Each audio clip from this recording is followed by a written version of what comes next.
Whatever they turn out being, I think a lot of it rides on the rest of the guys up front defensively. I'm very confident in the secondary being dramatically improved. I'm very confident in the linebacking core being dramatically improved.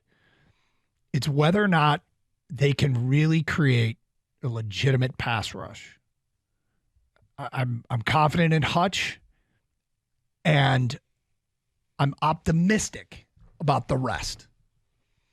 Because what I list, 6 or 7 guys that all seem to have high ceilings, but have kind of got to go out and prove it. And that's what I think is the biggest X factor for the season. You and Kang, what do you guys think the biggest X factor is? For the game tonight or for the season? I'm starting to get concerned about the kicking. We got all the guys talking about it. We got a ton of calls. But I don't think that's it. I think the X factor for this year, it's going to be, does the defense step up as much as I think that they can?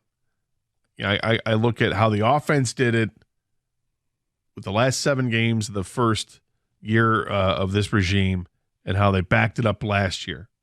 They backed up the numbers. So now you look at last year, it's the last 10 games, the defense was great. They were so awful the first 7 that their stats for the season were terrible. But the last 10 games, they were great. Can they back that up with a full season this year of being that good?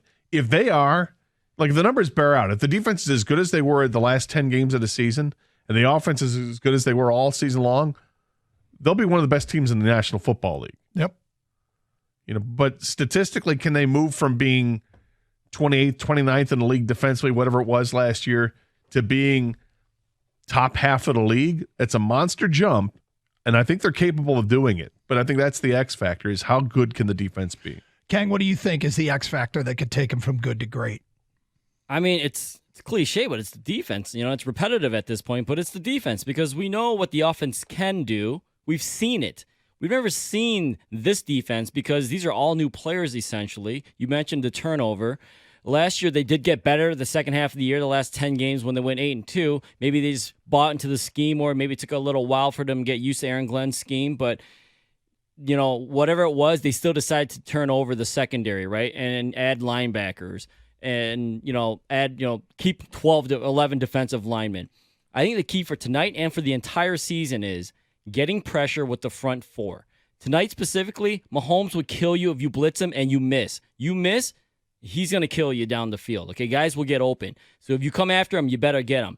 I think the key is get pressure with the front 4 and play coverage. And I think that is the key for the rest of the season. If Hutchinson and Houston are what they were last year and they get better, if Pascal's healthy, if Charles Harris comes back from injury, and you can just play the 4 guys, and occasionally you're going to blitz, a linebacker or a corner here and there, but that's not what they're built on. They're built on getting pressure with the front 4. Then that secondary with Kirby Joseph, Cia Gardner-Johnson, Brian Branch, Mosley when he comes back, Sutton. Those guys can play coverage.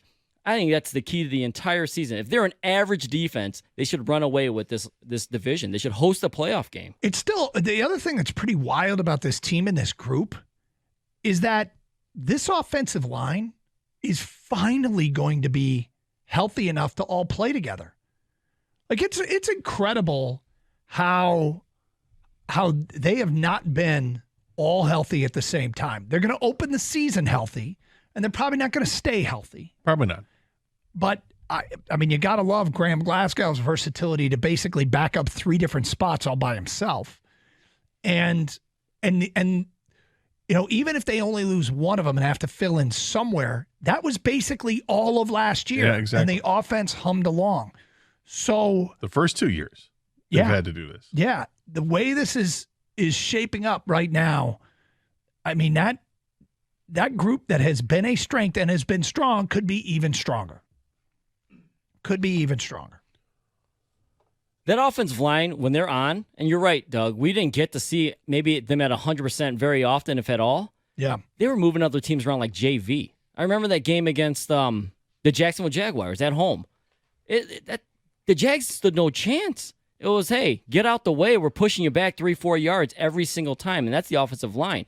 And you're right. Health-wise, maybe they're going to go into week 1 okay, but Frank Ragnow is going to get that veteran day or two off during the week every single week this year because of that toe, and it's just get used to it. There's going to be Ragnow did not practice because they're just keeping him. It's maintenance the entire year. Yeah, and I think there'll be times and guys will be healthy and they'll still give them a day off here and there because you got a veteran group. You know, Taylor Decker, whether it's Penei Sewell in his third year here or whatever, you've got opportunities there to rest guys when you want to rest guys. So, and it really felt behind that line, they actually ran the ball consistently for the first time in ages. It's nice to see they're being able to run the ball, and I'm excited to watch Vaitai because it's the guy we haven't seen. I know. You know, it's been years. They've had him for years. They signed him to this big free agent contract, right? Yep. And we just haven't seen him. He hasn't been healthy. Now, knock on wood, he's healthy, and that's the part that we're like, okay, that was the missing piece. How good is he? They were top half of the league in yards per carry. They were top 11, just outside the top 10 in rushing yards per game. And, you know, the run game is you can take advantage of the run game where you really start to rack up big run totals is when you're nursing a 2-score lead late in the game.